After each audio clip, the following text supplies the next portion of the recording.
очоод танилцуулга бол олон нийтийн мэдээллийн хэрэгслэр бол сүүлийн үед нэлээд гарч улсын их хурлаар эхний хэлэлцүүлэг нь явагдсан учраас энийг бол маш товчхон байдлаар та бүхэнд танилцуулъя. За энэ нутгийн удирдлагын тогтолцоог боловсруулангуй олох чиглэлээр хоёр үндсэн өөрчлөлтийг оруулах санал бол аль бие усаар гарцсан ажлын хэсгээр явж байгаа. Улсын их хурл дээр байгуулагдсан.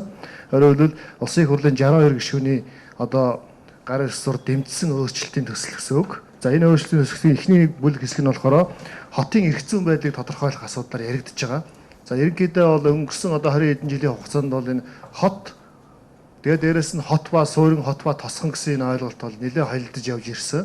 За энэнийг эрх зүйн орчныг тодорхой зааж үндсийн сайн гаргаж өгөх шаардлагатай гэсэн юм үндслээр бол үндсэн хуулийн 57 дугаар зүйл дээр бол нэг нэмэлт өөрчлөлт оруулахаар заасан байгаа. Энэ дээр бол үндсэн хуулийн 57 дугаар зүйлийн 57-гийн 2 заасны дагуу бол засаг захиргаа нутгийн сүргийг нэгдэх хот тосхны эрх зүйн үнцийг хуулиар тогтооно гэсэн ерөнхий ганц заалттай. Энэ заалт маань нөгөө түрүүний ярьсан хот ба суурин хот ба тосхон гэсэн ойлголттой ерөөсөө зааглаж ялгаж өгөөгүй учраас өнөөдрийн их хурлын гишүүдийн өргөн барьсан үндсэн хуулийн нэмэрт өөрчлөлтийн санал дээр бол дараах өөрчлөлтийг оруулахаар тосгосон байгаа. Дараагийнхаа юу тавьчих. За энэ дээр бол ямар өөрчлөлт нэмж оруулж байгаа юм бэхээр улсын болон орон нутгийн харьяалалтай хот тосхны эрх зүйн үндэс тэдгээрийн өөрийн удирдлагын болон засаг захиргааны зохион байгуулалтын зарчмыг хуулиар тогтоох гэсэн ерөнхий юм эрх зүйн боломжийг бол үндсэн хуулиар тогтоож өгөх нь зүйтэй гэсэн ийм үндслийг бол оруулж өгч байгаа. Тухайлбал хүн ам олноор туурьсан томоохон хэмжээний хотууд бол засаг захиргааны нутаг дэвсгэрийг нэгжийн үед бол бас нэлээд хүндрэлтэй байдлыг үүсгэдэг. Нийслэл хотын тухайн асуудал ч гэсэн үүнд бас нэлээд холбоотой гэсэн ийм тайлбаруудыг бол нэлээд гаргаж өгч байгаа. Тухайлбал яг адилхан хоёр сум байхад нэгэнд нь аймгийн нийт хүн амын 90-95% оршин суугч байдаг юм уу. За аль эсвэл нийслэл Улаанбаатар хоттой яг адилхан статус эдлэх өөрөөр хэлбэл нэгэнд нь 3,000 хүн суугаад нөгөөхт нь сая 500 мянган хүн сууж байгаа ч юм уу. Иймэрхүү зөрчилтэй байдлууд иймэрхүү бас зайлшгүй хуулиар үндсийг тогтоож өгч наривчлалт зааг ялгааг нь гаргаж өгөх юм шаардлага үүсэж байгаа учраас дээрээс нь засаг захиргааны нэгжийн хуваарлтан дээр шинэ хүндрэлүүд үүсдэг. Зарим хотууд дээр бол засаг дарга байдаг, хотын захирагч тусдаа байдаг.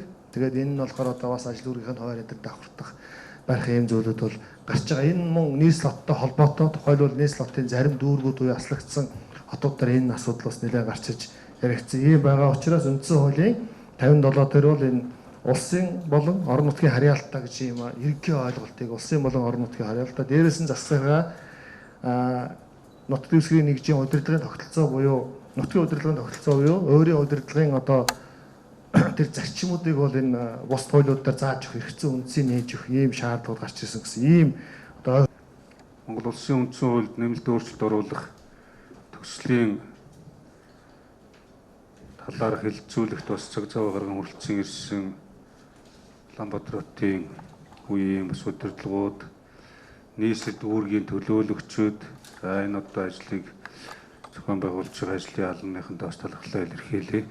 За энэ өөрчлөлтийн асуудал дээр бол бид бас сая үндсэндээ ямар зарчмын өөрчлөлтүүд орж байгаа юм. Ямар хөө асуудлууд нь бас илүү анхаарал татаж байгаа юм. Аль дээр нь илүү бид бас хэлцэж ярилцах ёстой гэдэг талаар ажлын албаны дараа хуулийн хэлтсийн дараа хоёр товчхон бас тайлбар хэлсэн. За мэдээж тав хүн бол бас үүнийг судалж байгаа. Улс орондоо ярилцуулаг өрнөсөн. Их хурлын бас ажлын хэсгээс гаргасан дүгнэлтүүд, Монгол Улсын ерөнхийлөгчөөс гаргасан үндсэн хуульд оруулах нэмэлт өөрчлөлтүүдийн дунд бас анхаарах, уялдуулах олон асуудлууд байгаа. Энэ дотроос бүр онцгой анхаарах зүйл бол сая дурдж байгаа 2-3 асуудал юм. Зарим нэгэн санаа бас нэгдэж байна. Бид нэр 27-8 жилийн дараа үндсэн хуулийнхаа нэгсэндээ хөгжлийг ярьж гин гэж ойлгож байгаа. Хөгжил гэдэг маань бол альва улс орон хөгжихийн хэрээр альва хуулиндаа бас өөрчлөлтөө хийж тухайн нийгэм эдийн засгийн бодлогоо бас зохицуулах төр боломжоо хангадаг гэж харж байгаа. Энэ бол олон улсын бас үндсэн хуулийн энэ түүхэн замнал хөгжлийг харахад бол жишээ бол байдаг. Герман, Англи, Америк гэд жишээ бол байдаг. Тэгэхээр бид нар ер нь яагаад энэ үндсэн хуультай өнөөдөр гар хүрээд одоо заавал зарим талаараа бол болохгүй гэдэг, зарим талаараа бол оролдох хэрэгтэй гэдэг. Ямар одоо шалтгаан гараад ирв гэдгээ бас бодох хэрэгтэй юм шиг. Өнөөдөр улсын их хурл засгийн газар одоо ерөнхийлөгчийн зүгээс ингээд зарим нэмэлт өөрчлөлтийнхаа журмыг зөрчил байж төсөл өргөн барьсан асуудлууд гарч байна. Одоо бусад намууд маань ч гэсэн шүүмжлэлтэй хандж байгаа. Тэгэхээр тал талаас нь бодолцох бол зүв баг. Ер нь бол Монгол улс цаашид хөгжихийн тулд ялангуяа одоо энэ засаг захаа нутаг дэвсгэр энэ орон нутгийн хөгжлөө бид нар үндсэн хуулиараа яаж зохицуулж өөрчлөх боломж байна уу гэдгийг илүү харах хэрэгтэй юм шиг. Бид нар дүүрэг хөгжихгүй байна. Хөдөө орон нутаг аймаг сум хөгжихгүй байна. Хүн ам нь өсөхгүй байна. Тэндээ хүн ам тогтохгүй байна. Тэндээ ажлын байраа нэмэгдүүлж чадахгүй байна. Эрх зүйн орчны одоо шинжилгүүдээ хийж чадахгүй байна. Үйлдвэрлэл аж ахуйгаа явуулж чадахгүй байна. Гэх мэт олон шалтгаан байна. Энэ бүх шалтгаан бас үндсэн хуулиндаа өөрчлөлт хийх нэг том шалтгаан болж байгаа болов уу гэж харж байгаа. Түрүүн бас улсууд маань хэлж байна 30,000, 3,000 сумын төв, аймгийн төв гэдэг. Тэгэхээр энэ үндсэн хууль дээр нэгэн өөрчлөлт оруулаа явж байгаа бид нар орон нутгийн хөгжлөө энэ дээр нэлээ бас далаацтай харж өөрчлөлтөө хийж өгөх нь зөв юм болов уу гэж бодож байна. 21 аймаг 330 сум, 330 гаруй сум. 60 он, 70 он, 80 онд яг энэ хэвээр байсан сумдууд өнөөдөр юу өөрчлөгдсөн гэхээр нэг малчингийн аккумулятор, нэг LCD дэлгэц тавьсан. Амьдрал бол хэвээр. Тэгээ бид нар өөрсдөө гайхаад байна шүү дээ. Тэнд яга амьдрал сайжрахгүй байна. Тэнд яга ажлын байр бий болохгүй. Малчт нь одоо хүүхдүүд нь ягаад хот руу нүүгээд байгаа. Энэ бүсчилсэн бодлого чинь ер нь хизээ яаж явах юм? Хөгжил нь хаана явах юм? Үйлдвэрлэл нь хаана явах юм? Тэ уул уурхай хаана явах юм? Мал аж ахуй нь хаана явах юм? Хөдөө аж ахуйгаа хэрхэн яд дэмжих юм? Гэт эргээ гайхдаг. Тэгэхээр энэ бүсчилсэн хөгжлийн бодлого чи өөрөө нарийн заагдаг байна. Заагдаг байна. Яг органик хуулиудаар мэдээ зохицуулах ёстой. Бид нар бол ажиллаа хийх ёстой. Тухайн орон нутгийн хөгжлийг органик хуулиудаар зохицуулах боломж нь байна.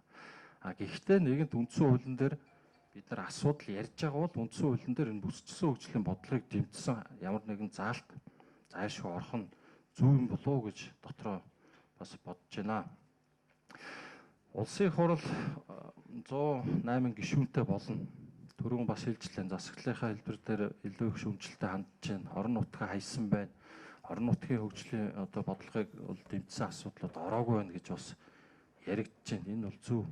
108 76-га 108 болгох юм байна. Тэр шалтгаан нь болохоор 92 онд сая 200 мянган хүн бага байсан юм байна. Сая 200 мянган хүнээр бага байсан юм байна. Одоо тэгвэл нийслэл Улаанбаатар өнөөдөр энэ дүүргүүд маань 350-60 мянга болчиход байна. Энд гарч байгаа төлөөллийн тэгвэл тоогоо адилхан ярих ёстой юм болов уу гэж бодож байна. Бид одоо яг үндсэн хуулиар бол яг энэ төлөөллийг одоо энэ иргэдийн төлөөллийн зарчмыг бол заагаад өгсөн байдаг. Тэгэхээр иргэдийн төлөөллийг хэрхэн яаж сонгох юм? Засаг захиргаа нутаг дэвсгэрийг нэгж хийж байна. Батбаатар дараагаа нийслэлийг хотыг засаг захиргааны нэгж гэж бас нэг талаас нь тайлбарлаж байна. Ер нь цаашдаа бид нар энэ эрх зүйн нийслэлийн эрх зүйн байдлын тухай хууль яриад батлуулах гад ингээд 2 жил гаруй хугацаа нүүр үзлээ. Улсын их хурл дээр бол одоо ямар шатанд нь явж байна уу? Үндсэн хуулийн дараа яригдах юм уу? Энэ хуулиараа бид нар үнэхээр батлуулаад авах юм бол нөгөө эдийн засаг нийгэм хөгжлийн бодлого, татврын бодлого одоо энэ дагуул хот энэ асуудлуудыг бүрэн шийдвэрлэж чадах юм уу? Ямар ч баталгаа алга. Хэдэн жил ярих юм. Тэгэхээр үндсэн хуулийн дээр нэгэнт орон нутгийнхаа засаг захиргаа нэгжийнхаа тухай ярьж байгаа бол бид нар дөрвтэй өөрчлөлтүүдийг оруулж өгч энэ дээр яг хуулийн мэргэжлийн улсууд одоо томьёол одоо нийслэлээр нь оруулж өгч явах нь зөв баха. 30-аас 40 жилийн хөгжлийг чиг хандлагын зөв дэш нь залруулах боломж бол байгаа. Зөвхөн улсын их хурл засгийн газар нэг гишүүдийн тоог нэмж хассан гишүүдийн эрсцийг бүртгэх энэ асуудлаасаа илүү бид нар улсын одоо энэ орон нутгийнхаа хөгжлийг бариад энэ үндсэн хуультай ингээд ороод хилцүүлгүүд дээр саналуудаа нэгтгэж оруулах илүү их ач холбогдолтой болов уу гэж бодож байгаа. Тэгээд энэ дээр бол яг энэ ажлын хэсгээр бас бичгээр саналуудаа өгсөн байгаа. Гэхдээ одоо хоёрдугаар хэлцүүлгээр яаж явах юм бас сайн мэдэхгүй байна. Ер нь бол энэ нэмэлт өөрчлөлтөөр бол бас энэ журмууд зөрчигдөж явж байгааг бол хүлээн зөвшөөрж байгаа. За бас. За манал зөв дарга, дараа нь баасан зөв дарга. Микрофон Хурлын 64 гишүүний өргөн барьсан үндсэн хуулийн нэмэлт өөрчлөлтийг бол бүхэлд нь ерөнхийд нь бид бас дэмжиж байгаа. За ерөнхийлөгчийн барьсан нэмэлт өөрчлөлтийг бол зарим юм дээр нь санал нийлээд зарим юм нь бол бас дэмжихгүй байгаа. Тэгээ энэ дээр эднээс харж байхад бол за жишээлбэл ерөнхийлөгчийн өргөн барьсан төсөл дээр бол хуучин үндсэн хуулийн 13 дугаар зүйлийн 1 дээр Монгол улсын нийслэл нь Улаанбаатар хот мөн гэж заасан байна.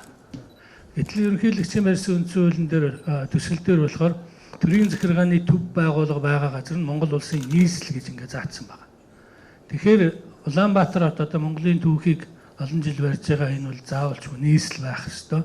Зүгээр энэ үндсэн хуулийн агуулгын цаашдаа Монгол улсын нийслэлийг шилжүүлэх юм зорилготойгоор бас хийгдсэн байж магадгүй гэдэг ийм санаа зөв надад бодогдоод байгаа учраас бид нар одоо нийслэлд ажиллаж амьдарч байгаа улсууд энийг одоо Улаанбаатар хотын мөнхийн одоо Монгол улсынхаа нийслэл байлгахыг хүсэж байна. Энэ дээр бас манайхан анхаараа гэж бодож байна.